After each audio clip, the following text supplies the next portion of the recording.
Sayang isusurprise sana ng dalaga ang kanyang kasintahan, pero siya ang nagulat nang huling-huli niya na may kapatong ito. Bilang ganti ay binigay ng babae ang sarili sa boss niya para maging surrogate mother. Kapalit ang 50 milyong ring. Narinig ni Claudia ang maingay na boses ng mga tao sa terminal ng barko patungong Palawan. Hindi magkamayaw ang mga tao sa pag-uwi sa probinsya dahil marahil masaya silang makakabalik sa mga pamilya nila para ipagdiwang ang Pasko. Sinulyapan niya ang kaniyang dalang maliit na maleta. Hindi niya maramdaman ang saya na mayroon ang mga taong ito dahil bakas pa rin sa utak niya ang mga pangyayari. Ricky, honey, nandito na ako, nasan ka? Galing siyang trabaho at balak niyang supresahin ng asawa sa kaarawan nito, ngunit wala sumagot sa kaniya. Nakita niyang nakaawang ang pinto ng kanilang kwarto kaya dumiretso siya, ngunit tila napako ang mga paa niya nang paglapit sa kwarto ay may narinig siya. Kita-kita ni Claudia ang pangbababoy ng asawa niya sa babae nito. May katalik si Ricky. At kitang-kita niya iyon. Ramdam niya ang panginginig ng kaniyang kamay, ang pagtulo ng kaniyang luha. Buong panahon na kasama niya si Ricky ay minahal niya ito ng totoo. Binigay niya ang lahat mula sa sarili niya hanggang sa mga material na pangailangan nito. Lahat. Pero ang nakuha niya ay ang panloloko nito sa kabila ng lahat. Last call for all the passengers aboard to Puerto Princesa, Palawan. Please prepare on board as the ship will sail in 30 minutes. Thank you. Naging mabilis ang biyahe patungong Palawan. Agad na sumalubong sa kanya ang maalat na hangin, ang kalmadong dagat at ingay ng mga tao sa paligid. Dumiretso siya sa pagsakay sa isang bangka patungong Isla de Rosa. Pagdaong ay agad na tumabad sa kanya ang napakagandang tanawin ng isla, ang pino at maputing buhangin, ang tubig dagat na sobrang linaw na tila kristal at ang kulay berdeng tanawin ng isla. Agad niyang nakita ang Costa Rosa Hotel, wala siyang inaksayang panahon at agad niyang pinuntahan ang hotel at tinanong ang ukol sa hiring ng hotel staff. Tinandaan niya ang lahat ng bilin sa kaniya. Wala siyang matutuluyan. Kaya nag-book na rin muna siya ng isang kwarto sa hotel gamit ang natitirang pera niya. Sisiguraduhin niyang matatanggap siya sa hotel na ito. Kinagabihan, hindi niya makaya ang katahimikan sa loob ng hotel room ay dumiretso siya sa baba ng hotel. Ito ay nasa tapat rin ng dagat at ngayong gabi ay tila may event dahil maraming tao, mga sumasayaw, umiinom, at nagsasaya. Maingay dahil sa malakas na musika at makulay dahil sa mga patay, sinding ilaw. Kung dati ay halos pagbawalan siya ni Ricky na pumunta sa mga ganitong lugar, ngayon ay susulitin niya ang panahon na magsaya rito at kalimutan ang kaniyang walang kwentang asawa. Bigyan mo nga ako ng alak, kahit ano pero huwag yung sobrang tapang. Agad na gumuhit ang alak sa lalamunan ni Claudia at hindi niya mapigilang ngumiti. Hindi alam ni Claudia kung ilang baso na ang kaniyang nainom. Ramdam ni Claudia ang pag-ikot ng paligid at ang gusto na lang niya ay magpahinga. Hindi rin niya alam kung bakit sobrang init ng kaniyang pakiramdam. Halos hindi niya makita kung anong floor number ang napindot niya sa sobrang kalasingan. Agad siyang pumasok sa hotel room sa pag-aakalang sa kaniya ito at una niyang nakita ang isang lalaking bagong ligo, nakatapis ng tuwalya at nakatitig sa kaniya. Agad na sinampal ni Claudia ang sarili pero halos hindi niya maramdaman yon. Napakapit pa nga siya sa malapit na mesa dahil sa kalasingan. Panaginip na ata to at ngayon ay may lalaki sa harap niya.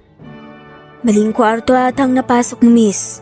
Dahil sa sobrang init ay pilit niyang tinatanggal ang kaniyang summer dress at sapatos ng madulas siya. Agad niyang naramdaman ng isang mainit na brasong sumalo sa kaniya. I said, maling kwarto ang napasok mo, miss. Tatawag ako ng staff para maihatid ka sa kwarto mo. Napatitig siya sa lalaking may hawak sa kaniya. Nagsasalita ito pero halos hindi niya maintindihan. Pero una niyang napansin ang seryoso ngunit gwapo nitong mukha, lalo na ang kulay asul nitong mga mata. Ang pogi mo, kuya. Pwede ba kitang i-kiss? Tanong nga ni Claudia. You're drunk, miss. Tatawag ako ng hotel staff. Naiinis si Claudia dahil daldal ng daldal ang lalaki. Gusto niyang patahimikin ang magandang labi nito, kaya agad niyang binigyan ng isang malalim na halik ang lalaki habang hawak ang mga panga nito. Yan, tahimik ang ingay mo kasi, kuya eh. Kaya nakistuloy kita. Napatitig si Lucas sa babae na halos natigilan dahil sa halik na binigay nito. Agad na napansin ni Lucas ang magulong ayos nito, ang katawan ng babae at maamong mukha. Marahan pang tumitig sa kaniya ang babae at may nagbabadyan luha sa mga mata. Please, kuya. Tulungan mo akong kalimutan ng Ricky na yon. Gawin mo ang lahat. Wala akong pake basta makalimutan ko lang siya. Mariing napalunok si Lucas nang makita ang mahinang pag-iyak ng babae.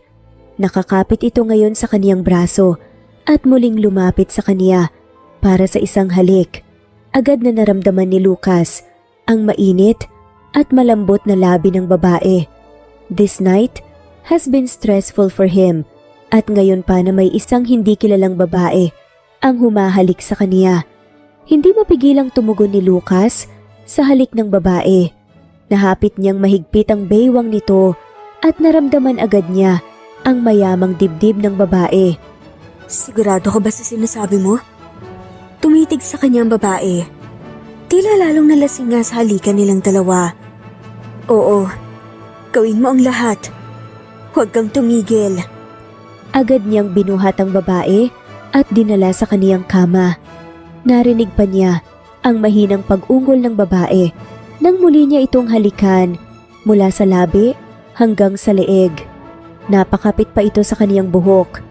Claudia, my name is Claudia. Please help me forget my ex-husband, please. Tila iyon ang naging hudyat para kay Lucas na muling halikan ang babae. Mukhang parehas silang hindi matutulog ngayong gabi. Hindi mapigilan ni Claudia ang paglabas ng impit na ungol mula sa kaniyang bibig. Alam niyang wala na siyang saplot gayon din ng lalaki. Naramdaman niya ang muling paghalik ng lalaki sa kaniyang iba't ibang parte ng katawan. Naramdaman niya ang sobrang pag-iinit ng kaniyang katawan, lalo pa sa mga binibigay na mainit na halik ng lalaki sa kaniya, ang haplos at ang pag-angkin sa kaniyang katawan. Matagal na mula nang maramdaman niya ang ganitong pakiramdam. Mula nang maging asawa niya si Ricky, ay hindi niya naramdaman ang ganitong saya. Puro sakit at panloloko. Naramdaman niya ang unti-unting pagpasok ng lalaki. Impit siyang napaungol dahil sa laki nito. You will never forget this night in me, Claudia. Remember that. At doon naramdaman niya ang sunod-sunod na paggalaw ng lalaki at ang kaniyang mainit na katawan at katawan ng lalaki at kanilang mga boses na tila pinag-isa. Ngayong gabi ay binigay niya ang sarili sa taong hindi niya kilala, pero hindi siya nagsisisi. Ang gusto niya ngayon ay makalimutan ang lahat ng alaala niya kay Ricky at kung ang pakikipagtalik sa lalaking ito ang paraan ay gagawin niya. Kinaumagahan, naalimpungatan si Claudia. Pinilit niyang imulat ang mata niya kahit naramdam niya ang sobrang pagod. Halos hindi siya nakatulog dahil sunod-sunod ang nangyari sa kanila ng lalaki at inabot na ng hating gabi. Napatingin siya sa kaniyang tabi at nakita ang lalaking mahimbing na natutulog. Wala rin itong saplot at kitang-kita niya ang malapad nitong dibdib na natatabunan ng kumot. Oh my God! Ano tong ginawa ko? Mukhang mahimbing ang tulog ng lalaki, kaya dahan-dahan siyang bumangon at pinulot ang kaniyang damit na nagkalat sa kwarto. Muli siyang tumingin sa lalaki at pilit na tinandaan ang itsura nito. Hindi na masama. Gwapo at matipuno pa. Umiling-iling siya sa naiisip at kahit hirap sa paglakad, ay dahan-dahan siyang umalis sa kwarto ng lalaki. Ayaw niyang magkaroon sila ng kung anong komunikasyon. Hala, may interview nga pala ako. Ano ba naman kasing kabobohan to, Claudia? At nakipag-anuhan ka pa. Sa kung kani-kanino may interview ka. Napatingin pa sa kanya ang mga tao sa paligid sa biglang pagkausap niya sa sarili. Wala siyang pake at ang gusto niya lang ay makalayo na sa kwarto ng lalaking iyon. Narinig ni Lucas ang alarm ng kaniyang phone at naramdaman na lamang na wala na ang babae sa tabi niya. Tandang-tanda niya ang lahat ng nangyari sa kanila ng babae. Her face, her body, her eyes, and her scent. Muling nagring ang kaniyang telepono para sa isang tawag at iyon ay mula sa kaniyang ina. Lucas, di ba sinabi ko sa'yo na may date kayo ni Jenny na naka-arrange ngayon? At bakit hindi ka pumunta? My God, son, you're already 30 at wala ka pang asawa o anak. Mom, busy pa ako sa trabaho. I have no time for girls. Sad naman ni Lucas. I'm warning you, Lucas. Next week will be your dad's birthday at kung wala ka pa rin maipakikilala na babae sa amin, ay babawiin ko sa iyo ang isla na yan. Alam mong hindi ako nagbibiro. Binaba ng kaniyang ina ang tawag at na-stress na naman siya sa mga hinaing nito. Matagal nang hinihiling ng mga ito na mag-asawa siya at bigyan sila ng apo, but he's not yet ready for marriage. Ayaw niyang magpakasal, basta-basta lang. Sa kabila ng stress mula sa tawag ng kaniyang ina, ay muling sumagi sa isip niya si Claudia. Naiwan nito ang cardigan na suot kagabi sa kaniyang mesa. Pinulot niya yon at hindi napigilang amuyin. Napapikit siya at muling naalala ang babae at ang nangyari sa kanila kagabi. Doon sumagi sa utak niya ang isang plano. Hindi niya hahayaang mawala sa kanya ang isla. Tinawagan niya ang kaniyang sekretary na si Aaron. Aaron, I want you to find the woman here in my island, named Claudia. Hanapin mo lahat ng impormasyon na makikita mo at ibigay mo sa akin ng mamayang gabi. Binaba niya ang tawag na patingin nga sa balkonahe ng kanyang kwarto. See you soon, Claudia. Nakangising saad pa nga ni Lucas. Napailing si Claudia nang muling marinig ang boses ng lalaking nakatalik niya. 3 araw na ang lumipas mula nang may nangyari sa kanila at hindi niya maiwasan na maalala ang nangyari sa kanila, lalo na kung wala siyang ginagawa. Malaki ang isla, gayon din ang hotel na tinutuluyan niya. Sigurdo siyang hindi na niya muling makikita ang lalaki dahil halatang turista ito at baka ay umalis na rin sa isla. Ngayon ay ang araw ng interview sa hotel. Kabado siya dahil ang mismong may-ari ng hotel ang mag-i-interview sa mga aplikante, kaya dapat maayos ang kaniyang mga sagot sa tanong. Nang tawagin siya, ay agad siyang pumasok sa loob ng opisina. Malakas ang kabog ng dibdib niya. Pagkapasok sa opisina, ay tahimik ito. Nakita niya ang mesa naroon ng boss at may-ari ng hotel. Nakatalikod ito. Halos walang tao sa loob. Nagtataka siya dahil sigurado siyang maraming tao ang narito kanina sa loob ng conference room. Ngunit ngayon ay siya at ang may-ari ng hotel lamang ang nasa loob. Good morning po. Sir, ako po si Claudia Fuente. Nag-a-apply po bilang hotel staff. Matapos niyang magsalita ay doon lamang lumingon ng lalaki. Doon na halos naputo lang hininga ni Claudia nang makita kung sinong lalaking may-ari ng hotel. Ikaw? Ano ginagawa mo dito? Imposible. Hindi. Baka niloloko lamang siya ng lalaking ito. Imposibleng ang lalaking nakatalik niya noong nakaraan ay ang may-ari ng hotel na ito. Tumawa pa ang lalaki at tila naaliw sa reaksyon niya. Why don't you sit first, Claudia? You are here for the interview, right? Ikaw ang may-ari ng hotel na to? Oo, Claudia. I am the owner and the CEO. Nice to see you again, Claudia. Halos hindi maproseso ni Claudia ang nangyayari. Napatingin pa siya sa marmol na table bar na nasa mesa nito upang kumpirmahin ang nangyayari. Lucas Emilio Roswell, CEO, Costa Rosa Hotel. Aalis na ako, pasensya na. Para bang binuhusan siya ng tubig nang ma-realize na ang lalaking nakatalik niya nitong nakaraan ay siyang magiging boss niya sa trabaho. Dinala niya ang bag at akmang aalis nang maramdaman niyang hinila siya ni Lucas pabalik. Hindi pa tayo tapos mag-usap, Miss Fuente. Narito ka para sa trabaho, hindi ba? Napatigil siya. Tama ito. Narito siya sa trabaho. Kung ano man ang mangyari sa kanila, ay dapat niya itong isantabi at kalimutan. Napapikit siya ng mariin at naupong dahan-dahan. Samantalang si Lucas naman bumalik sa swivel chair nito at naupo nga, mariing nakatitig sa kanya. So nag-a-apply ka bilang hotel staff, tama ba? Yes, sir. Do you have any experience working in a hotel before, Miss Fuente? Wala pa po, sir. Pero willing naman po akong matuto. Do you really need the work that much, Miss Fuente? Yes, sir. Kahit anong trabaho po ay tatanggapin ko. Kung kailangan mo talaga ng trabaho, meron akong ialok sa'yo. I could pay you millions if you want to. Nagulat siya sa sinabi ng lalaki. Millions?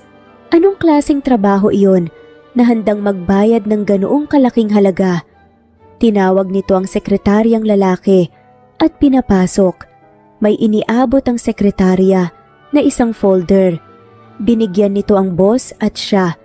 Gumawa ako ng kontrata para malaman mong seryoso ako sa inaalok kong to. Maaari mong basahin ang kontrata at sabihin sa akin kung anong desisyon mo. Dahan-dahan niyang binasa ang kontratang nasa harap niya. Mahaba iyon ngunit ang naiintindihan niya sa lahat ay ang kontrata na iyon ay ukol sa pagiging surrogate mother niya para sa magiging anak ni Lucas Roswell. Surrogate mother? Ibig sabihin ay inaalok siya nito na magdalang tao at babayaran siya pagkatapos ipanganak ang bata? Surrogate mother? Please, huwag niyo po sana akong binibiro. Gusto ko lang po magtrabaho. Saad nga ni Claudia. Sa tingin mo ba nagbibiro ako, Claudia? Sa tingin mo ba mag-aaksaya ako ng panahon na hanapin ka at gumawa ng kontrata para lang magbiro? Pero bakit ako? Maraming babae dyan na pwede mong alokin pero bakit ako pa? Hindi ko kailangan ng maraming dahilan para ipaliwanag sa'yo kung bakit ikaw. I want you to carry my child. I will pay you afterwards. Bakit hindi mo muna basahin ng mabuti ang inaalok ko sa'yo? Doon naramdaman ni Claudia ang inis kay Lucas kung dahan-dahan din niyang binasa ang kontratang nasa harap niya. Maliban sa pagiging surrogate mother, kailangan ko ring magpanggap na fiancé mo. Hindi ko pa gustong magpakasal at magkapamilya pero wala akong magagawa dahil yun ang gusto nila. Bungad naman ni Lucas, I want you to pretend as my fiancé. We will have a fake wedding, of course. We will have sex to bear a child. Pagkatapos mong mga anak, ipapalabas na lamang natin na nagkaroon ng problema sa relasyon natin at maghihiwalay rin after 6 months. Napatulala na nga lamang si Claudia sa mahabang paliwanag sa kanya ni Lucas. In short, gusto nitong magpanggap siyang fake fiancé nito, magkaroon ng fake wedding at magdalang tao. Bakit mo nais gawin to? Divorce ako, Mr. Roswell. Baka nakakalimutan mo. I don't care. If you're divorced o kung ano pa, tatanggapin mo bang trabahong to? Yes or no? Sinabi mong magdadalang tao ako. Paano ang bata kung ganun? Hindi ako ganun kasama, Claudia. Pwede mong makita ang bata, ipakikilala kita bilang ina, pero sa akin ang kustodiyan niya.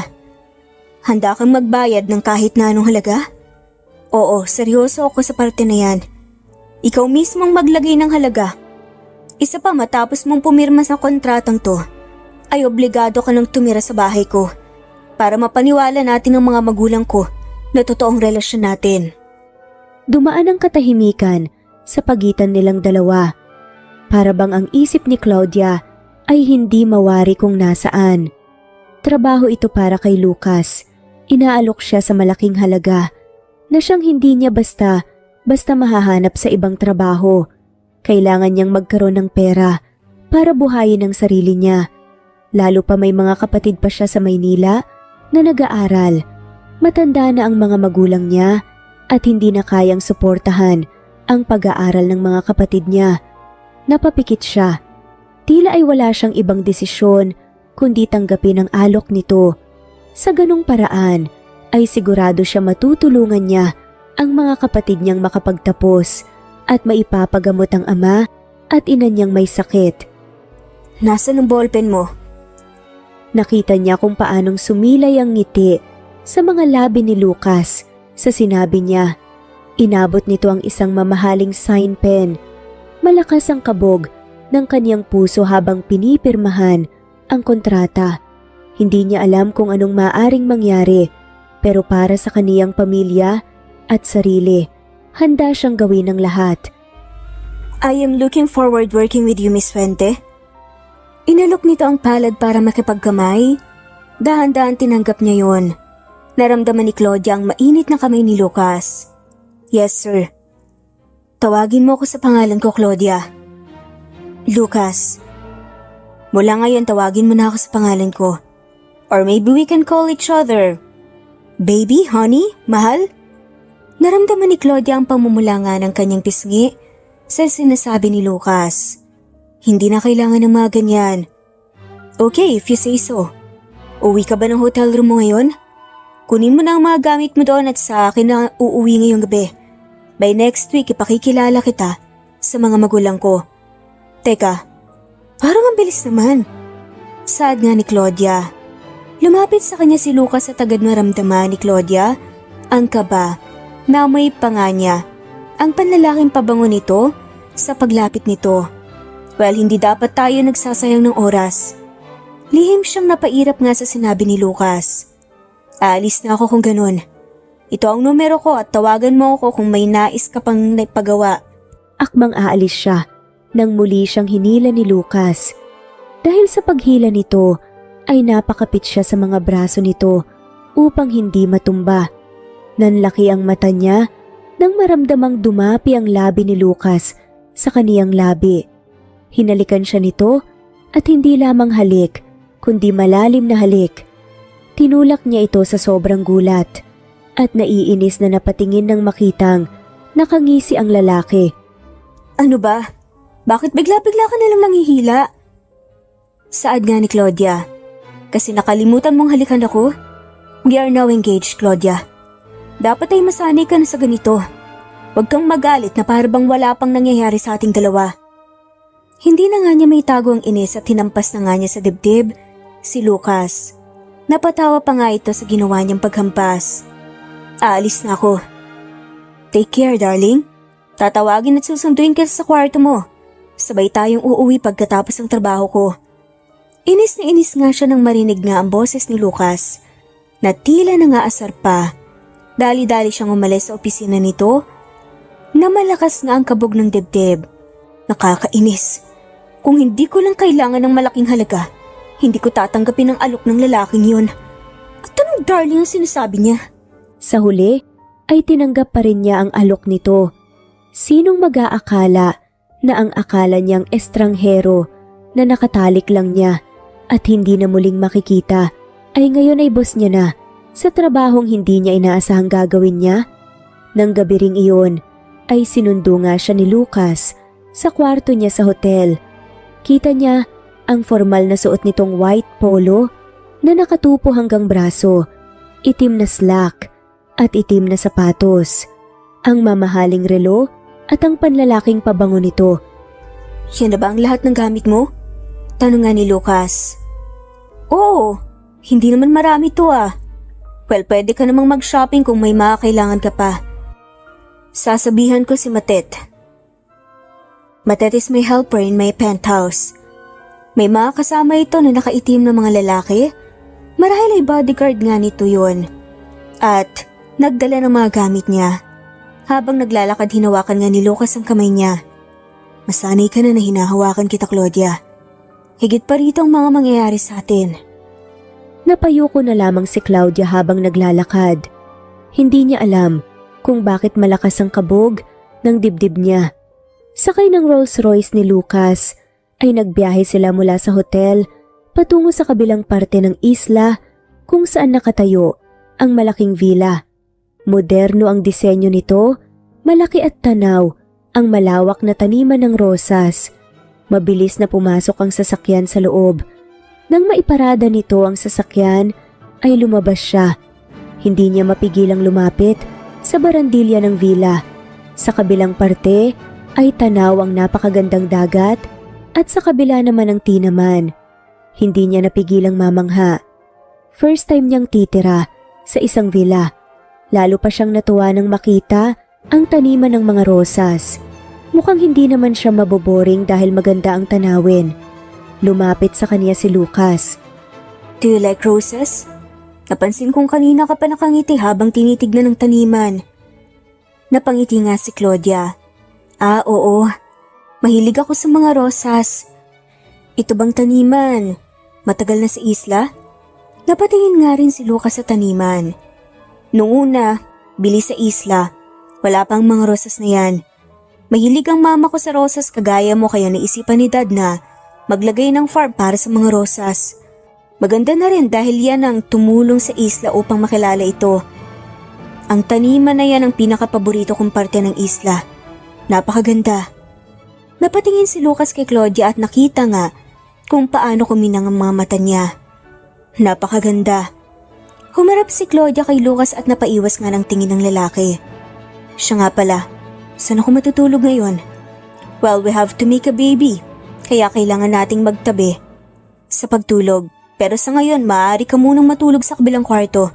Ayusin ko pa ang kwarto ko para sa mga gamit nating dalawa at gusto kong maging komportable ka muna sa akin bago tayo magtabi. Bago umalis si Lucas, ay lumapit pa ito sa kanya at hinalikan ng kaniyang noo. Talagang ginagampanan ang pagpapanggap nilang dalawa. Ang villa ay malawak at moderno. Nakakapagtaka lang na sa lawak at ganda nito ay iisa lang ang nakatira. Naupo siya sa isang rattan na upuan. Sa balkonahe tinanaw ang buwan at kalamadong dagat. Hindi niya mapigilang mahiga at ipikit ang mga mata. Marami ang nangyari sa araw na ito at gusto niyang ipahinga muna ang sarili sa lahat. Hindi niya namalayan ang oras at tila nakatulog siya. Marahan siyang dumilat nang maramdamang may tao sa paligid at tila nakatitig sa kaniya. Walang iba kundi si Lucas. Madilim na at sigurado siyang malalim na ang gabi. Naramdaman rin niyang mayroon na siyang unan at kumot. Dahil sa kaba ay hindi niya muna iminulat ang mga mata dahil ramdam niya na nakatitig si Lucas sa kaniya. Nagring ang telepono nito at agad na sinagot ang tawag. Marahan ang boses ni Lucas na tila ba nag-iingat na hindi siya magising sa pagtulog. Yes, Ma. Sinabi ko na sa inyo I have a girlfriend. And I proposed to her recently. Sa susunod na pagbisita niyo, ipakikilala ko siya sa inyo. Don't worry, she's very pretty, mabait at mahal ko siya. Ramdam na naman ni Claudia ang kaba at tila paglikot ng mga paru-paro sa tiyan niya sa sinasbi ni Lucas. Alam niyang pagpapanggap lang iyon pero hindi niya maiwasan ng makaramdam ng ganoon. Natapos ang tawag nito sa ina at naramdaman niyang muling tumingin ang lalaki sa kaniya kaya agad-agad siyang muling pumikit at nagpanggap na natutulog. Kahit na nakapikit ay gising na gising ang diwa niya. Natamdaman niya ang marahang paghaplos ni Lucas sa takas ng mga buhok na nasa kaniyang mukha. Lalo pa siyang kinabahan nang buhatin siya ni Lucas. Ang matigas na dibdib at braso nito ay ramdam na ramdam niya. Dahan-dahan siyang nilapag sa kama. Sobrang lambot niyon, kaya hindi na niya napigilan ang tuluyang antukin. Ngunit bago siya makatulog, ay naramdam niya ang paghalik ni Lucas sa kaniyang noo. Hindi niya alam kung guni-guni niya lamang ito dahil sa kaantukan, pero narinig niyang nagsalita si Lucas. Sweet dreams, my darling. Naalimpungatan si Claudia nang maramdaman ang sinag ng araw sa kaniyang mukha. Dahan-dahan niyang iminulat ang mga mata at napadako sa kabuuan ng kaniyang kwarto. Agad siyang bumangon at nag-ayos. Sigurado siyang hindi pa nagigising ang lalaki dahil weekend at baka nagpapahinga pa ito. Ang laki-laki ng bahay niya, pero siya lang mag-isa na nakatira. Hindi kaya siya nalulungkot? Napatigil si Claudia sa pagkausap sa sarili ng mamataan si Lucas na busy sa pagtakbo sa treadmill sa loob ng kwartong tila isang gym area.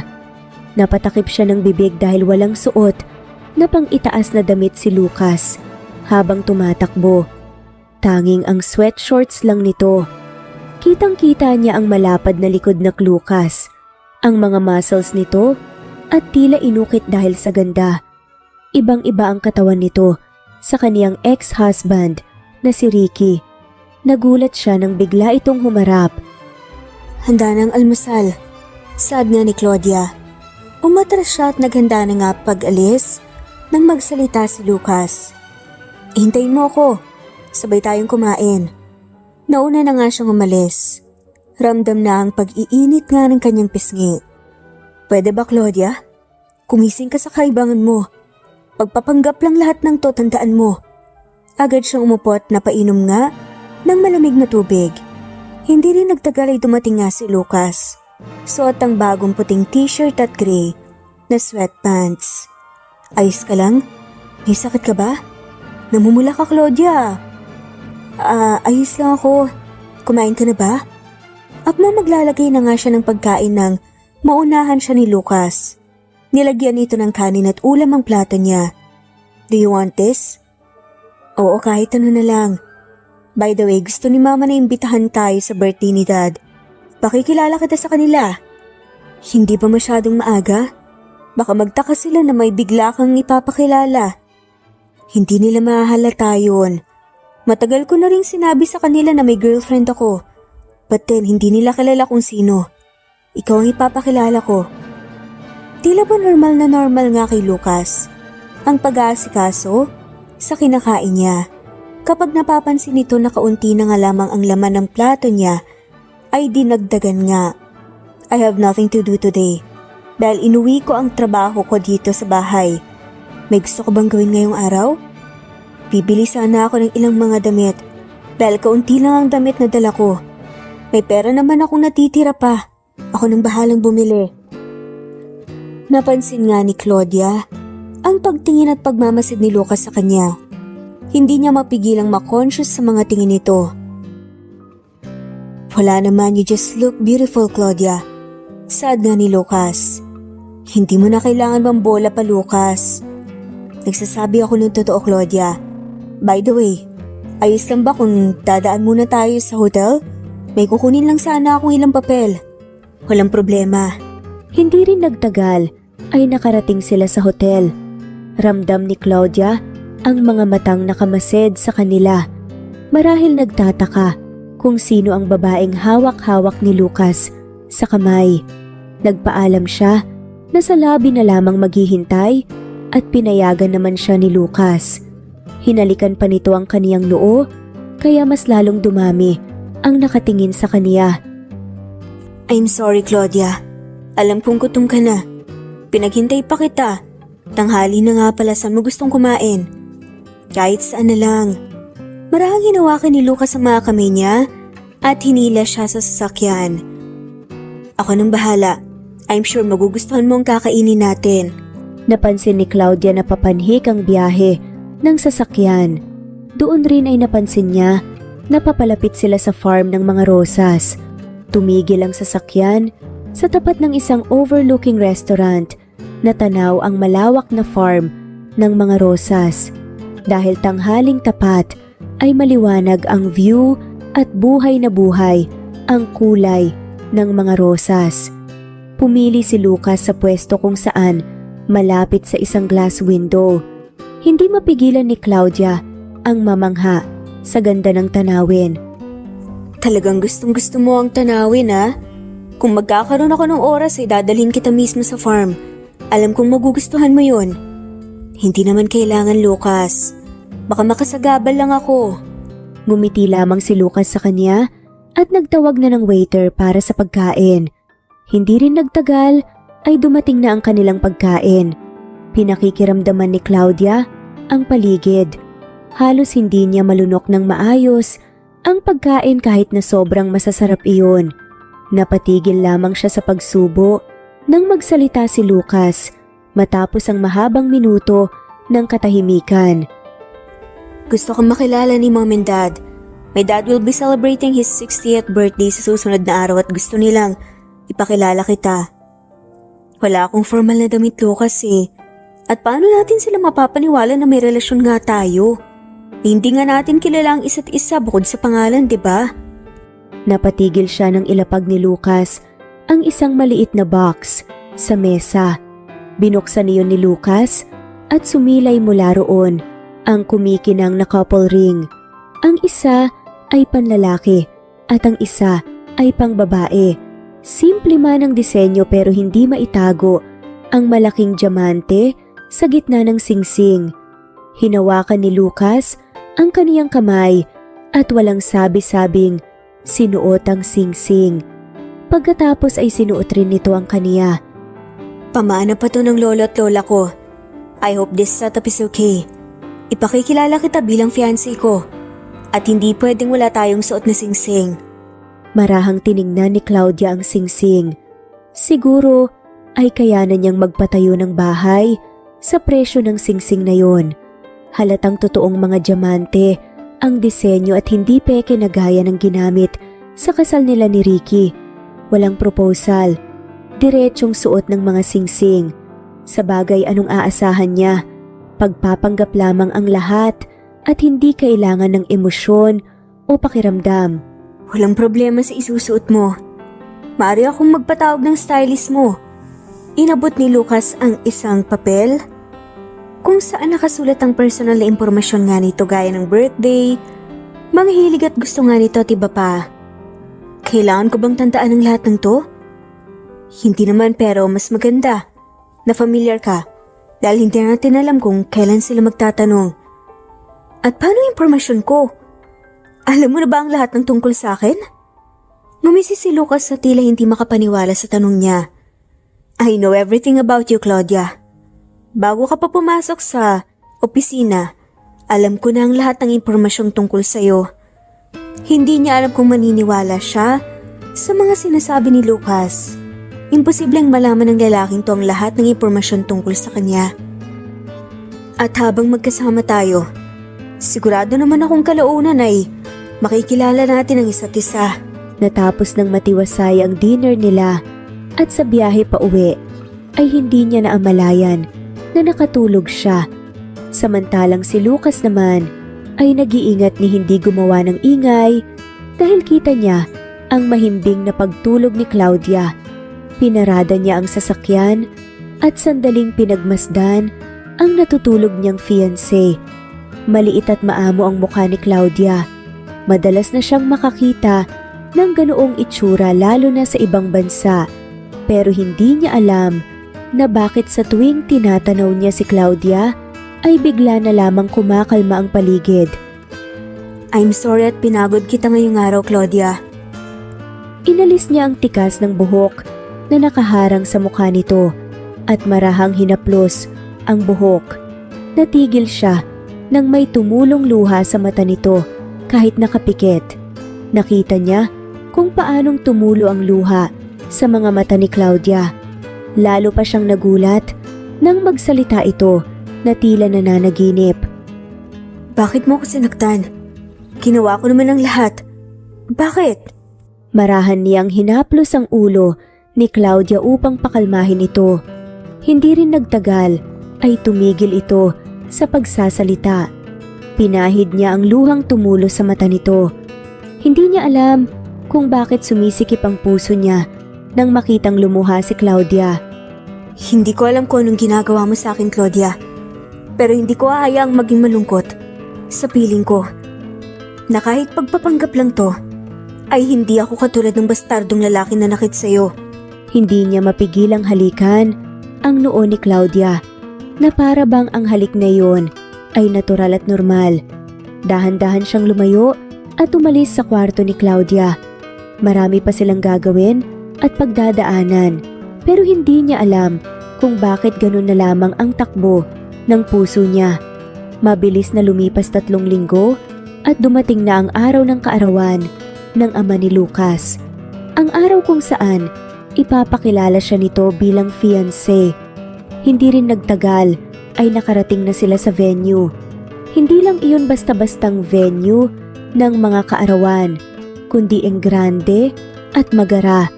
Halos puro mayayaman ang naroon. Halatang mga bigatin ang mga bisita. Please, don't be nervous. Mabait naman sila, Mom. Medyo stricto lang pero sigurado ako, hindi naman sila magiging mahigpit.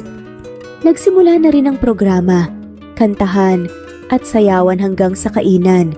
At sinamantala na ni Lucas ang oras at dinala siya nito sa mesa kung nasaan ang mga magulang at ibang kamag-anak ni Lucas. Dad, happy birthday. Gusto kong makilala niyo ang girlfriend and also my fiancé, Claudia Fuente. Halata pa sa mga itsura ng mga ito, ang gulat ngunit hindi rin nagtagal ay napalitan ng masayang emosyon. Ngumiti ang ama ni Lucas. O Iha, ikaw pala ang matagal nang sinasabi ni Lucas sa girlfriend niya. Kaya naman pala halos tanggihan ng mga nirereto ko eh. May napupusuan na pala. Humalakak pa nga ang ama nito. Lumapit naman ang ina nga ni Lucas, medyo seryoso ito habang tumitingin sa kanya. Iha, maupo ka muna.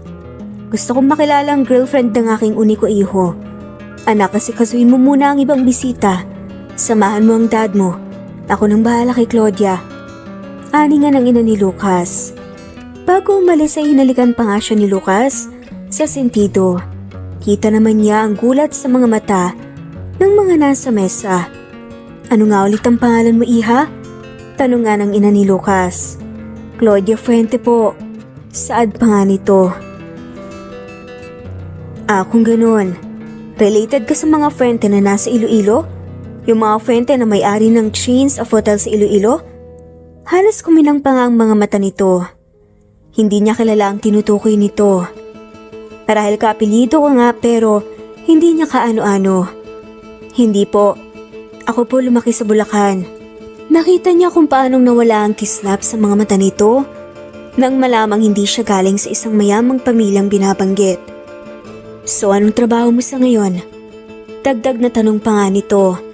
Isa po akong front desk manager sa isang hotel sa Manila. Doon ko rin po nakilala si Lucas. Totoong isa siyang front desk manager noon, pero dinagdag lamang niya ang ibang impormasyon upang mapaniwala ang ina nito.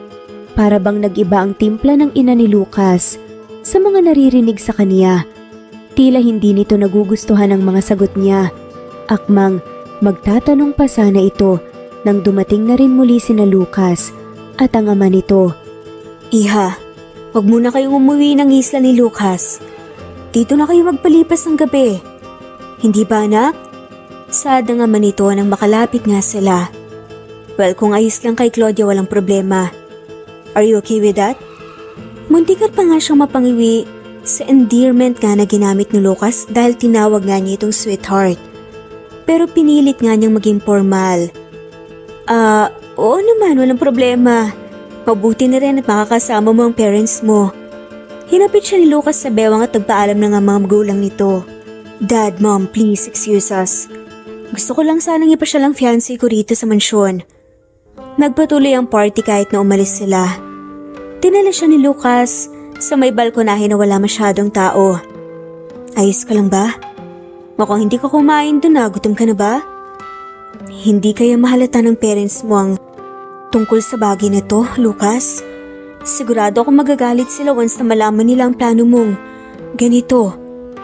Hindi mo sinagot ang tanong ko, Claudia. Ang tanong ko kung kumain ka na ba? Hindi alam ni Claudia kung saan nanggagaling ang concern sa boses ni Lucas. Hindi pa. Nahihiya akong kumain dahil halos lahat ng naroon sa mesa ay nakatingin sa akin. Marahan siyang tinignan ni Lucas at hindi nga niya maiwasang tumingin sa maamong mukha ng lalaki. Marahan siyang pinaupo nito sa may malapit na upuan at lumuhod. Lucas, anong ginagawa mo? Naramdaman niyang inalis ni Lucas ang suot niyang heels at minasahe ang kanyang namumulang paa. Hindi niya maiwasang gumaan ang pakiramdam sa ginawa nitong paghilot nga sa paa niya. Napansin ko na kanina ka pa hindi komportable sa heels mo. Bakit ka humingi ng sorry? Hindi naman siya ganun kasakit. Hindi lang siguro ako nasanay na magsuot ng ganun. Nagpadala pa nga si Lucas ng pambahay na tsinelas mula sa kasambahay at sinuot sa kanya. Hinila siya ni Lucas at dinala sa ikatlong palapag ng mansyon. Mas tahimik na roon at iilang kasambahay na lamang ang nasa palapag na yon. Paano ang party mo, Dad Lucas? Baka hinahanap ka nila. Busy na yun sila sa mga bisita nila. Paniguradong hindi na nila tayo hahanapin. Dinala nga siya ni Lucas sa isang malawak na kwarto. Minimalismo ang disenyo at halatang panlalaki ang kwarto. This is my room, dito na tayo magpahinga. Alam kong pagod ka na rin. Lumapit siya sa kama nito at naupo samantalang si Lucas naman ay naghubad na ng suot nitong tuksedo at polo. Napaiwas siya ng tingin nang makitang wala na itong suot na pang itaas bukod sa slack nito. Mauna ka nang mag-shower. Tatawagin ko lang ang sekretarya ko para ipadala ang mga damit mo. Agad niyang naramdaman ang marmol na sahig ng banyo, ang mamahaling amoy niyon at ang magandang disenyo na para bang siya ang nagpapapangit sa magdang view ng banyo. Muli niyang naalala ang panahon nang makunan siya sa kanilang unang anak ni Ricky hanggang sa mga panloloko nito sa kaniya. Hindi ganun kadali na alisin lahat ng iyon sa memorya niya. Doon ay napiyak siyang muli nang maalala ang mga masasakit na pangyayari. Hindi niya namalaya ng oras. Marahil ay 30 minuto na siyang nakababad sa bathtub. Dali-dali siyang umahon, ngunit dahil sa pagmamadali, ang nadulas siya at nasigaw sa gulat at sakit ng pagkakadulas niya. Claudia, are you okay? Bubuksan ko na to. Hindi siya makapagsalita sa sobrang sakit ng pagkakadulas niya. Nakita na lang niya si Lucas na halos nagmamadaling lumapit sa kanya. Doon lang niya naalala na wala siyang saplot at tanging ang towel lamang ang hawak niya. Pinilit niyang takpan ang katawan niya, ngunit hindi iyon sapat. Hinihintay kitang lumabas. Akala ko busy ka lang sa pagligo. I was damn worried, Claudia. Wala na siyang pakialam kung makita man ni Lucas ang kabuuan niya. At tanging nasa isip niya ay ang sakit sa pagkakadulas. Inalalayan siya ni Lucas at dahan-dahang pinaupo sa malapit na upuan. Naramdaman niya ang mainit na nga kamay nitong tila inaalam kung saan ang masakit sa kanya. May masakit ba? Just tell me. Hindi naman ganun kasakit. Saad naman ni Claudia. Naramdaman niya ang mahigpit nga na yakap ni Lucas sa kanya. Agad niyang naramdaman ang mainit na dibdib nito. Akala ko kung napano ka na. Pinaglala mo ako, Claudia. Bumitiw ito sa pagkakayakap at malamlam ang matang tumingin sa kanya. Ang maliit nga na towel na nakaharang sa kanyang katawan kanina ay wala na. I'm sorry, hindi ko sinasadya. Ngunit bago pa nga siya matapos sa pagsasalita, naramdaman niya ang mainit nga na kamay ni Lucas na humahaplos sa katawan niya. Claudia, don't make me worry again. Hindi ko alam ang gagawin ko kung may mangyayaring masama sa'yo. Dumaan ang bolta-boltaheng elektrisidad sa katawan niya nang maramdamang marahang hihaplos ni Lucas sa kaniyang balat. Hindi rin nagtagal ay naramdaman niya ang labi ni Lucas. Mainit at malalim. I'm sorry, Claudia, pero hindi ko mapigilan ang sarili ko. Mukhang maangkin kitang muli. Bulong nga ni Lucas. Hindi niya alam kung paanong nakarating nga sila sa kama. Ang tanging nasa utak na nga lamang ni Claudia ay ang mga halik at haplos ni Lucas. Lucas, kumalma ka. Claudia, let me have you tonight. Sige, pumapayag ako. Saad na nga lamang ni Claudia dahil yun naman talaga ang sinisigaw ng puso niya. Kahit sa pangalawang pagkakataon na may nangyari sa kanila, hindi pa rin siya nasasanay sa laki at lakas ni Lucas sa gantong bagay. Doon at hindi na nila namalaya ng oras at paglalim ng gabi dahil sa parehong pag-angkin sa isa't isa. Mabilis na lumipas ang 3 buwan. Tuloy pa rin ang pagpapanggap niya bilang fiancé ni Lucas. Ang plano nila ukol sa pagiging surrogate mother niya ay hindi nila madalas pag-usapan. Ngunit alam niyang nasa kontrata yon at hindi niya pwedeng takasan. Ngunit sa patuloy na pagsasama nilang dalawa ay hindi niya maiwasang magkaroon ng nararamdaman para kay Lucas. Ayaw man niyang mangyari pero hindi niya maiwasan ang pagkahulog sa lalaki at ang pagtibok ng puso niya para rito. Hindi niya alam kung may pagtingin rin si Lucas. Natatakot siyang malaman ang damdamin ni Lucas. Napawi ang kanyang iniisip nang magring ang kanyang telepono at nakitang si Lucas ang tumatawag. Hey babe, kamusta ka na? Kumain ka na ba? Tila normal ang boses ni Lucas sa pagtawag sa kaniya na kung walang kontrata na pagpapanggap sa pagitan nila ay tila isa silang tunay na magkarelasyon. Hindi niya pa nakakausap si Lucas sa kanilang relasyon dahil natatakot siyang siya lamang ang nagmamahal sa kanilang dalawa. Kumain na ako ng merienda. Nagluto ako ng paborito mong fritada. Para sa hapunan, dito ka na kumain. Maaga ka bang uwi mamaya? That sounds delicious. Tatapusin ko agad ang trabaho nang makauwi ako ng maaga. Sad pa nga ni Lucas. Mag-iingat ka, hintayin kita. Wait for me, sweetheart, may dala rin ako para sa'yo. Natapos ang tawag at pinagpatuloy niya ang pagluluto.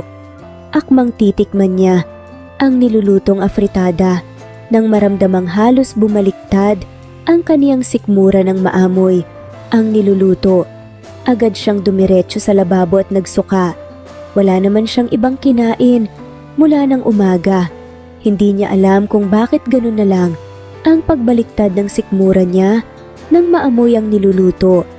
Doon niya napagtanto ang isang bagay. Marahil ang senyales ito na buntis siya. Hindi niya alam at hindi siya sigurado. Pero alam niya yon dahil minsan na rin niyang naramdaman ang ganitong mga sintomas. Buntis ako? Agad niyang tinapos ang pagluluto at iniwan kay Matet ang ibang gawain. Nagpaalam siyang lalabas pero hindi niya pinaalam na sa pharmacy ang punta niya. Kilala na siya sa buong isla bilang fiancé ni Lucas kaya nagtabon siya sombrero at mask upang hindi malaman ang ukol sa pagbili niya ng pregnancy kit. Bumili siya ng 3 upang makasigurado. Ramdam niya ang panginginig ng mga kamay niya sa kaba. Hindi pa umuuwi si Lucas at nag-text rin ito na baka malate ng kaunti kaya doon na siya nag-test kung buntis nga ba siya. Oh my gosh! Sa 3 pregnancy kit na ginamit niya, lumabas ang pare-parehas na resulta. 2 matingkad na pulang linya. Buntis nga siya. Hindi niya namalayan ang pag-uwi ni Lucas at narinig niya ang boses nitong hinahanap siya. Agad-agad niyang tinago ang mga pregnancy kit at lumabas sa banyo na parang walang nangyari. Gusto niyang sabihin kay Lucas ang resulta pero naunahan siya ng kaba. Kanina pa kita hinahanap. Masama ba ang pakiramdam mo? Namumutla ka ata. Nag-aalala pa ngang hinawakan ni Lucas ang noon niya at marahan nga siyang niyakap. Lucas, ayos lang ako. Huwag kang mag-alala. Agad siyang inalalayan ni Lucas papuntang higaan. Tumingin ito ng malambot na ekspresyon sa mga mata. Tila nagsusumamo. Please, sabihin mo sa akin kung may masakit man o nahihirapan ka. Hindi ko alam ang gagawin ko kung may mangyaring masama sa'yo. Marahan na hinaplos nga ni Lucas ang kanyang buhok at mahigpit na hinawakan ng kanyang kamay. Alam kong mabilis ang lahat para sa atin. Sa loob ng mga buwan na magkasama tayo, hindi ko alam kung bakit ganitong nararamdaman ko. Hindi kita maalis sa isip ko, Claudia. Hindi ako mapakali kapag nasasaktan ka. Lucas, baka nagkakamali ka lang. Hindi ako nararapat sa'yo at isa pa, may kontrata tayo. Kaya tayo magkasama. baka nalilito ka lang. Lumapit nga si Lucas na para bang hindi sapat ang espasyo sa pagitan nilang dalawa. I think I love you, Claudia. Hindi lang basta sa isip ko. Dito sa puso ko alam kong mali ang naging simula natin at gusto kong baguhin ang lahat ng yun. Mahal kita, Claudia. Napayuko siya. Hindi niya alam ang mararamdaman matapos marinig ang mga katagang matagal na niyang nalimutan. Hinawakan niya ang mukha ni Lucas at pumikit ito para damhin ang init sa palad niya. Lucas, ayoko na muling masaktan. Ayoko nang maranasan ulit ang mga naranasan ko noon. Inaamin ko, sa bawat buwan na nagdaan sa ating dalawa, walang araw na hindi kita inisip. Walang araw na hindi tumibok ng malakas ang puso ko tuwing nariyan ka.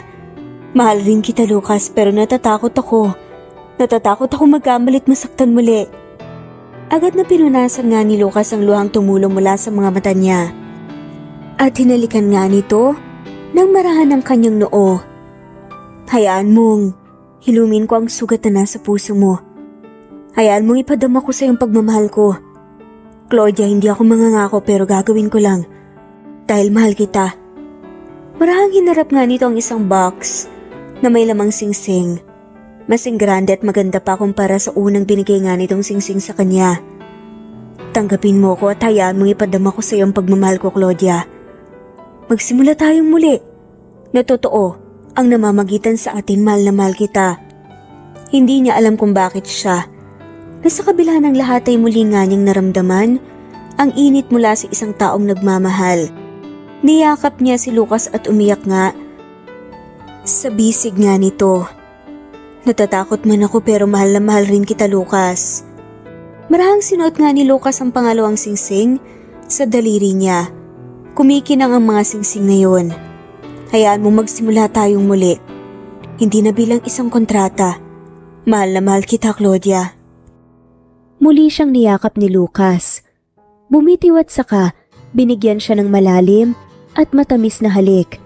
Hindi niya alam na sa bisig ni Lucas ay mararamdaman niyang muli ang sinasabing pagmamahal. Sa bawat araw na lumipas, walang araw na hindi naramdaman ni Claudia ang pagmamahal ni Lucas. Araw-araw nitong pinaparamdam ang pagmamahal nito sa kaniya sa iba't ibang paraan na kailanman ay hindi niya naranasan noon.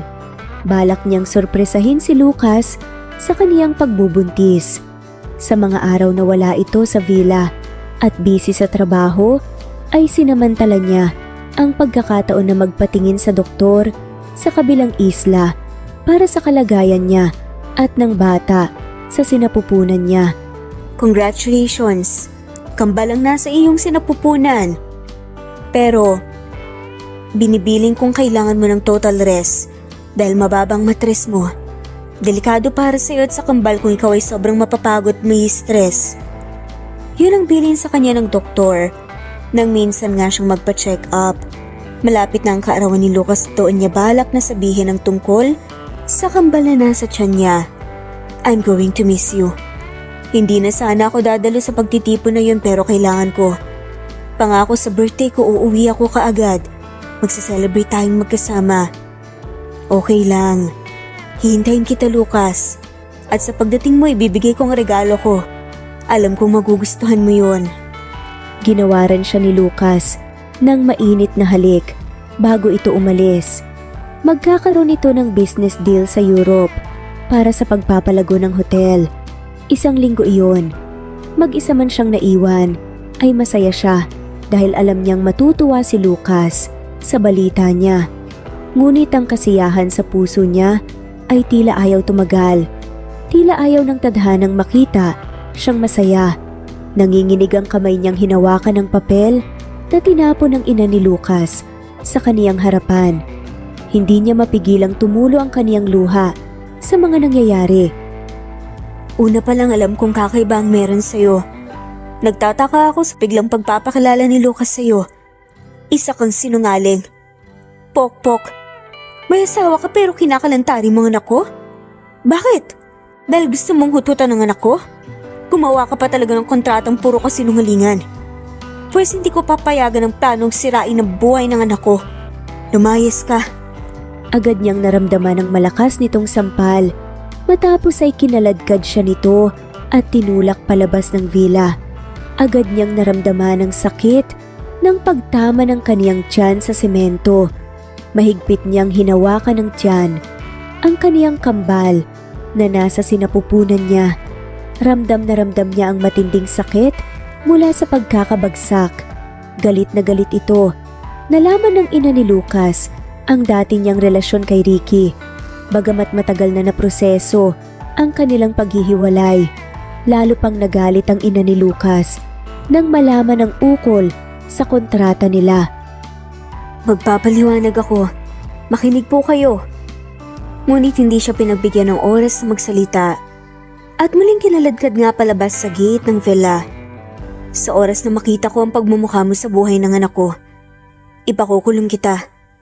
Sisiguraduhin ko mabubulok ka sa kulungan dahil sa mga kasinungalingan mo. Sunod-sunod na tumulo ang luha niya. Namimilipit ang kaniyang tiyan sa sobrang sakit ng pagkakabagsak niya. Natatakot siyang may mangyaring masama sa dinadala niya. Natatakot siyang muling mawalan ng anak. Pinilit niyang tumayo at maglakad ngunit agad ring natumba. Unti-unting nawawala ang lakas niya at tila dumidilim ang paligid. Parang awa niyo na. Tulungan niyo ako ang mga anak ko. Ramdam ni Claudia ang pananakit ng katawan niya. Unti-unti niyang minulat ang mga mata at nakita ang puting kisame. Sa gilid niya ay ang isang dextrose na nakakabit nga sa kanya. Nakita niya ang nurse na biglang naabala nga sa pagising niya. Tumawag ng doktor. Ang mga anak ko. Kamusta po ang mga anak ko? 2 araw po kayong walang malay. Ligtas po ang kambal, misis. Nagkaroon lang po kayo ng kaunting bleeding pero mabutit na idala po kayo kaagad dito sa ospital. Huwag po kayong mag-alala at ligtas po ang dinadala niyo. Tila nabunutan ng tinik si Claudia sa narinig. 2 araw, tila rumaragas ang ilog na nagbalik sa kaniyang alaala ang mga nangyari. Iniwan rin siya ng mga doktor pagkatapos ng ilang pagsusuri. Naiwan siyang mag-isa at doon tila naramdaman niya ang lahat ng bigat at muling napaluha. Hindi niya alam ang gagawin niya sa sarili kung mawawala pang muli ang kambal sa sinapupunan niya. Pinilit niyang bumangon nang marinig ang tunog mula sa telebisyon na nasa loob ng kwarto ng ospital. Lumbas roon ang isang balita na tila lalong nagpawasak sa puso niya. Hot news! Nakita ang isang sikat at tanyag na businessman na si Lucas Roswell, nakasama ang kanyang rumored fiancé na si Natasha Smith. Makikita sa mga larawan na sobrang sweet ng dalawa. Abangan pa ang ibang mga balita ukol sa kanilang dalawa. Nilabas roon ng iba't ibang kuha na larawan na alam niyang si Lucas iyon. Mayroong kuha mula sa isang bar na magkasama ang dalawa. Mayroong kuha na magkasamang pumasok sa isang building at larawan na tila naghahalikan. Doon siya napaluhod at nanghina. Sinapo niya ang bibig at impit na napaiyak. Lucas, mahal kita. Pero paano? Bakit mo nagawa sa akin to? Nagtiwala ako sa'yo. Dahan-dahan niyang pinahid ang luha ag naupo sa kaniyang kama. Kinuha niya ang bag na tanging daladala niya at binunot ang ilang libong piso at nilapag sa kaniyang kama. Binunot niya ang dextrose na nakakabit at nagpalit ng damit. Umalis siya sa hospital. Gusto niyang lumayo sa lugar na yon. Tila sinasakal siya kung patuloy siyang magtatagal sa lugar na yon. Kahit nanghihina at namumutla ay pumunta siya sa pinakamalapit na sakayan ng barko. Uuwi siya sa kanila, sa Ilocos. Sigurado siyang tatanggapin siya ng kaniyang ina roon nang walang sabi-sabi. Kahit nanghihina ay muling sinilip ni Claudia ang lugar na minsang nagbigay ng kasiyahan sa kaniya at ngayoy labis na pagdurusa. Gusto ko lang ng tahimik at masayang buhay. Pero bakit ganito? Bakit niyo nagawa kong saktan ng ganito? Sabay ng pagalis nga ng barko, ang pag-iwan niya sa lahat ng alaalang mayroon nga siya sa Isla de la Rosa. Pinangakong kakayanin niyang lahat ng mag-isa. Lori, hintayin mo si kuya mo. Sabay ko na kayong ihahatid. Tumatawa-tawa pa nga ito nang makita. Ang kuya nga nitong halos hindi makakain ng maayos sa pagmamadali. Slow down, sasakit ang tiyan mo niyan sa pagmamadali. Hinawakan niya ang likod ni Liam at tinulungan sa pag-aayos.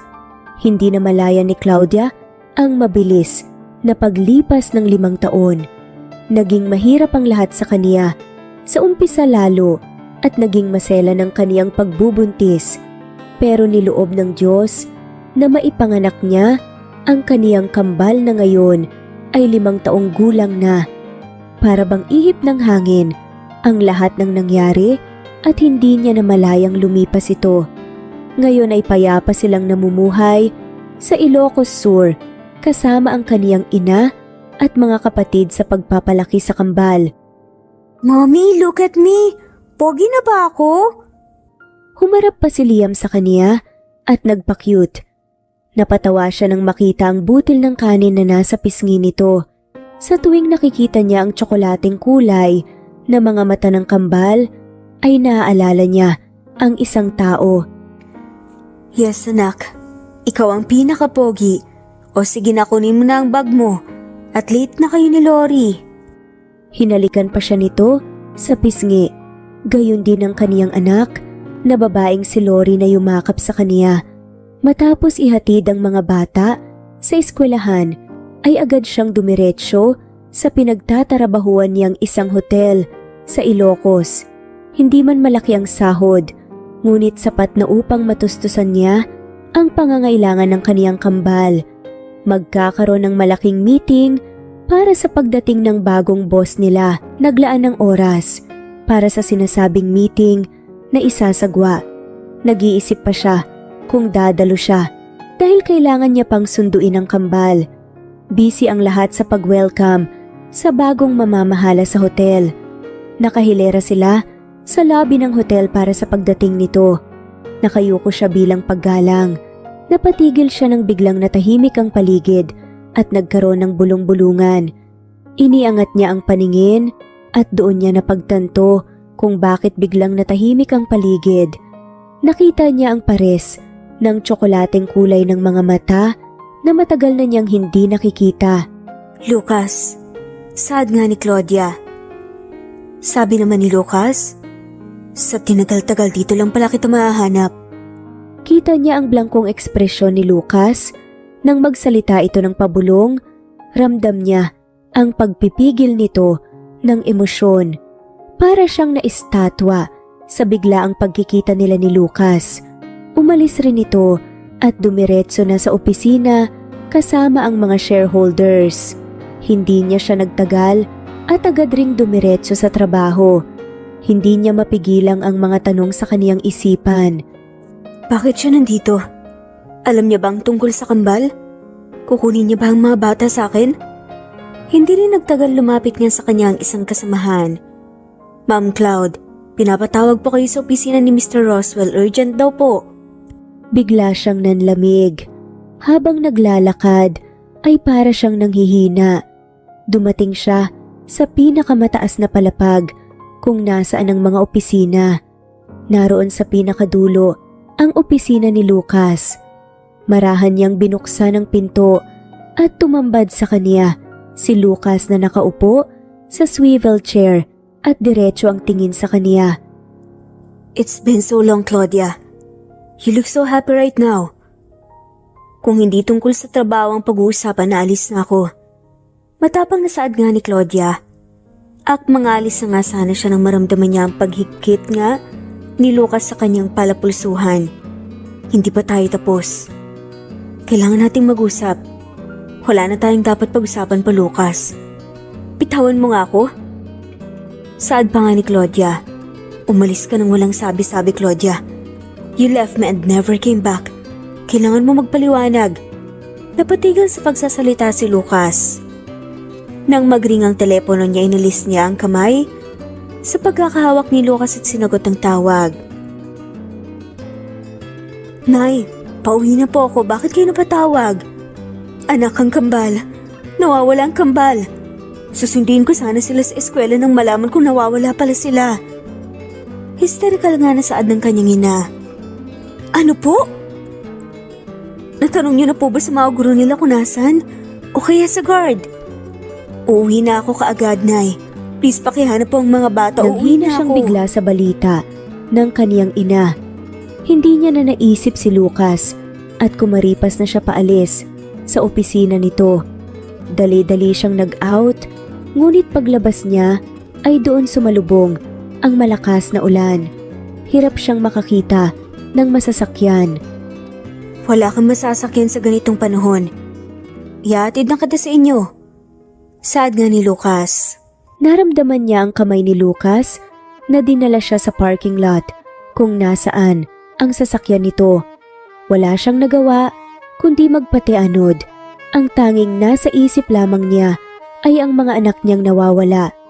Habang nasa biyahe ay hindi niya mapigilan nang mapaiyak sa sobrang takot at kaba. Hindi niya alam ang gagawin kung may mangyayaring masama sa mga anak niya. Please, Claudia. Huwag kang umiyak. Kung ano man nangyayari, nandito ako. I will help you. Hindi rin nagtagal ay nakarating siya sa kanilang tahanan. Wala siyang pake sa malakas na ulan at sinuong niya iyon. Nang makapasok ay agad niyang nakita ang kambal kasama ng kanyang ina. Napatakbo siya at mahigpit na niyakap ang kambal. Hindi niya na napigilan ang pagiyak. Akala ko mawawala kayo sa akin. Please, wag niyo nang uulitin to. Sorry, Mommy. Hindi na po mauulit. Saad nga ni Liam. Hinaplos naman ni Lori ang kanyang buhok. Huwag ka nang umiyak, Mommy. Sorry po. Makulit po kami ni Liam. Anak, hindi mo naman sinabi na may bisita ka pala. Biglang saad nga ng kanyang ina. Doon niya nalaman na naroon pala si Lucas sa kanyang likuran at tila napatigil sa nasaksihan. Ma, baka pwedeng pakipasok po muna ang kambal. Sumunod naman ang kanyang ina. Bye, Mommy, I love you. Saad pa nga ng kambal at humalik sa kanya. Marahan siyang ngumiti sa kambal at hinarap nga si Lucas. Lucas, please tell me the truth this time. Anak ba natin ang kambal? Saad nga ni Lucas. Doon siya nang hina ng mariin at doon nga narinig ang pagsusumamo. Oo, anak natin si Lucas. Buntis ako nang umalis sa'yo. Anak natin ang kambal. Lumapit sa kanya si Lucas at marahang hinawakan ng kanyang kamay. Ngunit nagulat siya nang bigla na nga lamang itong napaluhod. I'm sorry, Claudia. Hinila nga patayo si Lucas. At dinala sa kaniyang kwarto. Hindi pa siya handang marinig ng mga bata ang pag-uusapan nila. Nang makapasok sa kwarto, ay doon niya hinarap si Lucas. Nakita niya ang panghihina nito matapos marinig ang balita. I'm sorry, Lucas. Hindi ko sinabi sa iyo na buntis ako. Nawalan ako ng pagkakataong sabihin yon. Lumapit nga sa kanya si Lucas at lumuhod. Wala akong pakialam sa sasabihin ni Mama. Hindi mo sinabi sa akin ang dahil sa kanya. Kaya ako nagagalit sa kanya. Hindi na napigilan ni Claudia ang pagtaas ng kanyang boses. Sa tingin mo, paano ko sasabihin lahat ng yun kung pumutok ang balita may girlfriend ka? O di kaya fiancé? Claudia, walang namamagitan sa amin ni Natasha. Believe me, hindi ako gagawa ng bagay na makakasakit sa iyo kaya patawarin mo na ako.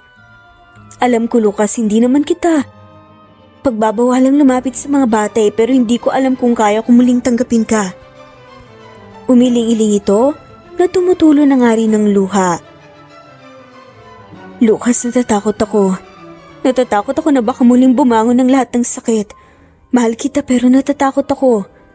Niyakap ni Lucas ang babae at pinatahan nga sa pag-iyak. Claudia, patawad kung nasasaktan kita nang lubos para matakot ng ganito. Alam ko at pinagsisisihan ko ang lahat ng pagkukulang ko. Sa lahat ng panahon na wala ako sa inyo ng mga anak natin pero sana hayaan mong samahan kita sa paghilom ng lahat ng sugat na meron tayo. Hayaan mong mahalin kita ng buo. Mahal na mahal kita. Wala nang iba pa, Claudia. Mahal na mahal rin kita, Lucas. Huwag mo na ulit akong iiwan, ha. Kami ng mga anak natin. Dahil kung ako lang matatanggap ko pero ang mga bata pag umasa sila, ayoko silang masaktan. Pangako ilalaan ko sa inyo ang buhay ko, babawi ako sa inyo. Sa lahat ng pagkukulang ko, ibibigay kong magandang buhay na nararapat para sa inyo ng mga anak natin. I love you so much, Claudia. Hindi naging madali ang lahat para sa kanilang dalawa ni Lucas, lalo na sa kanilang kambal. Palaging bumibisita si Lucas sa kanya at sa kambal. Araw-araw ay dinadalhan niya ito ng paborito niyang pulang rosas. Walang araw na hindi niya naramdaman ang sinseridad at pagmamahal ni Lucas ukol sa kanilang mga anak. Sa una ay naging mahirap. Tandaan niya kung paanong umiyak ang mga bata nang magpakilala si Lux bilang ama nito. Mga anak, ako to ang papa niyo. May papa po kami? Ikaw po ang papa namin? Oo anak, ako ang papa niyo. Hinding-hindi na muling alis si Papa, mahal na mahal ko kayo. Mabilis ring lumipas ang 3 buwan. Sa kanilang buhay sa muling pagbisita nga ni Lucas, ay nakita niya itong kausap ang kanyang ina. Tita, sana po ay payagan ni po ninyo akong muling makasamang anak niyo. Gusto ko pong patunayan ang sarili ko bilang karapat-dapat na lalaki para kay Claudia at isang ama sa kambal. Lucas, ang desisyon na yan nakasalalay kay Claudia. Masaya ako at makikita kong desidido kang patunayan ang iyong sarili. Ipagpatuloy mo yan. Walang matigas na isip ang hindi lalambot sa isang sinserong puso. Ipakita mo sa anak ko ang totoong ikaw. Napaiyak siya sa masinsinang pag-uusap na iyon. Gusto niyang maging masaya. Gusto niyang mabigyan ng masayang pamilya ang kanilang mga anak. Isang araw nang mapagpasyahan nilang ipasyalang kambal. Lucas, alam mong mahirap para sa akin ang sitwasyon natin. Alam ko, Claudia. Pero huwag kang mag-alala. Hindi kita minamadala at pinapressure, handa akong maghintay. Hihintayin ko ang sandaling maging handa kang tanggapin ako muli. Mahal na mahal rin kita, Lucas. Gusto kong maging masaya ka kasama ang mga anak natin. Mas mahal kita, Claudia. Hinding-hindi ko sasayangin ang pagmamahal mo. Naramdaman ni Claudia ang malalim na halik ni Lucas. Naputol ang halik ang tawagin sila ng mga anak mula sa malayo. Napatawa ang dalawa nang makita ang kanilang mga anak. Masaya at magaan ang kanilang loob na tanaw ang mga bata. Sa kabila ng lahat ng pagsubok, nagdesisyon sina Claudia at Lucas na ipagpatuloy ang kanilang relasyon. May takot man sa puso ng bawat isa, ay namutawi ang pagmahahalan nila. Hindi na pintagal pa ni Lucas at inaya niyang magpakasal sa kanya, si Claudia. Gusto niyang magkaroon ng basbas ang kanilang pagsasama. Nagkaroon ng isang maganda at simpleng kasal sina Claudia at Lucas sa gitna ng maraming rosas sa Isla de Rosa. Dapit hapon, kasama ang kanilang mga anak, pamilya at mga kaibigan. I promise to give my life to you and to our children. Mahal na mahal kita, Claudia. Masuyong saad nga ni Lucas. Mahal na mahal rin kita, Lucas. Sagot naman ni Claudia. You may now kiss the bride. Saad ng pari at narinig nila ang palakpakan ng tao sa paligid ng gawaran siya ni Lucas ng malalim at mainit na halik. Ang kanilang kasal ay puno ng saya, pag-asa at pagmamahal. Isang gabing malamig, ngayon ay pangalawang gabi ng kanilang honeymoon rito sa Europe, ay ramdam niya ang mainit na bisig ni Lucas na nakayakap sa kaniya mula sa likod habang tanaw nila ang mailaw na gabi. Katatapos lamang nilang magtalik at ngayon ay nasa veranda ng hotel. Niyakap siya ng mahigpit ni Lucas bago binuhat at mariing hinalikan pabalik sa kwarto nilang dalawa. Wala na siyang mahihiling pa. Kasama niya ang kaniyang pamilya at asawa. Wala na. Ang kanilang relasyon man ay umusbong mula sa pagkakamali, dumaan sa mga pagsubok at mga hirap, pero hindi iyon naging hadlang upang mahalin at patawarin ang isa't isa. Natutunan nilang pahalagahan ang bawat sandali ng kanilang buhay. Sa tulong ng pagtitiwala at pagmamahal, ang kanilang relasyon at pamilya ay naging matatag at puno ng pagmamahal sa kabila ng mga pagsubok.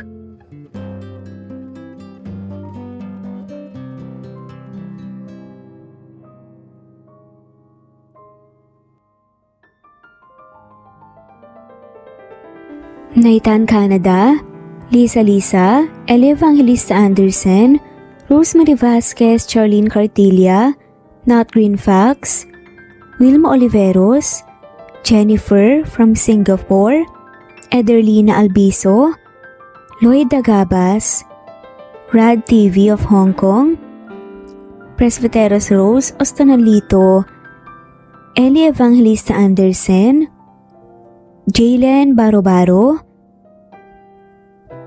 Jose, Francis Pilapil, Nat, Carmen Kalunod, Maril Gulmatico, Connie, Evangeline Zamora, Imelda Fortesa of Calamba City, Grace Carion, Anisha, Pasite Aliazar, Juliet Kaday, Nanita Dagoldol, Nathan Canada, Corazon Salvacion, G. De La Cruz, Fatma Mansul, Nori, Ronilio, Senen Orzame, Helen Murillo, Emerald Peniro, Marilyn San Jose, Christian Fidelino, Alice Garlet, Batang Ibunan, Lucia Baldo, Gloria Lucas of Licab Nueva Ecija, Nat, Kamin Danao, Rebecca Tezuka of Kawasaki, Japan,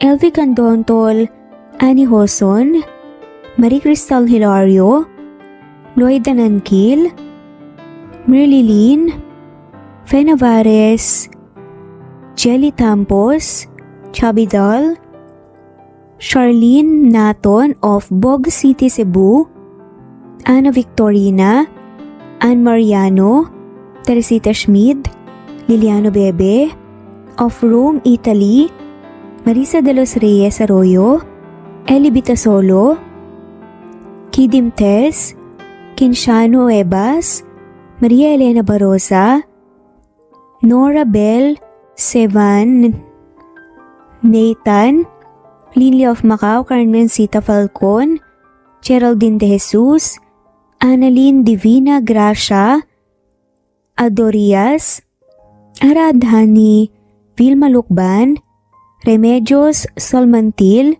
Ederlina Albinso, Maria, Josephine, Peña Sales, Rosalie, Naitan, Fe, Tip Dorado, Maribel Quitola of Antipolo City, Lloyd Dagabas, Busolve Tayo, Marilu Abad, Epifania de Ocares, Zenaida Hamo, Marie Cristal, Tess Batatas, Jay, Lynn, Juliet, Lilia, Teresita, Rosemary, Evangeline, Ronil, Rebecca, Rosalie Datu, Eliza Fronda of Marlene Basico, Flordette, Nancy Hopia, Batang Ibunan, Eli Bitasolo of Milan, Italy, Yanila Pereira of Naik Cavite, Jessica Vargas, Shuktong, Flor, Teodora Santos, Mercedita San Jose of Antipolo, Marilyn San Jose, Emily Borak, Jers Jenna Lipio, Virginia Malasan,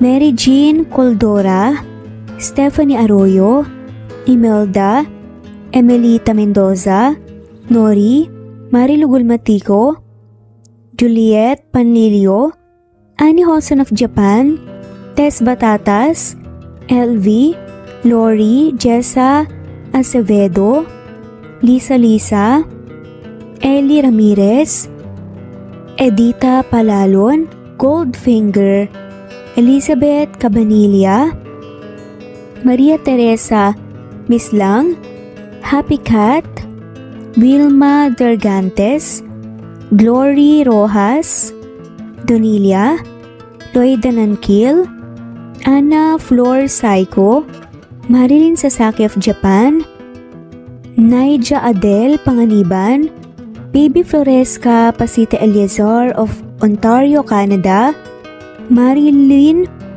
Sasaki, Ederlina Albiso, Virginia Malasan, Felicita, Nenita Gomez, Anything Goes, Josie Lanusa, Reynante Salamania, France, Techi Pacardo of France, Joel Capili, Reynante Salamania, Girly Bandia, Josie Lanusa, Angelina Barbado of Santa Maria, Bulacan, Wendy Got of Japan, Fe Ramirez and Mariano Alfonsa Atienza, Mercy Villantes, Daniel Gucor, Techi Pacardo, at shoutout na rin po sa lahat ng mawalang sawang sumusubaybay. Maraming salamat po. Kung gusto niyo pong ma-shoutout, sa susunod nating video ay comment lamang po ang inyong pangalan at kung tigasan po kayo. Muli ito ang Cat Amazing Stories PH. Thanks for listening at God bless po sa ating lahat.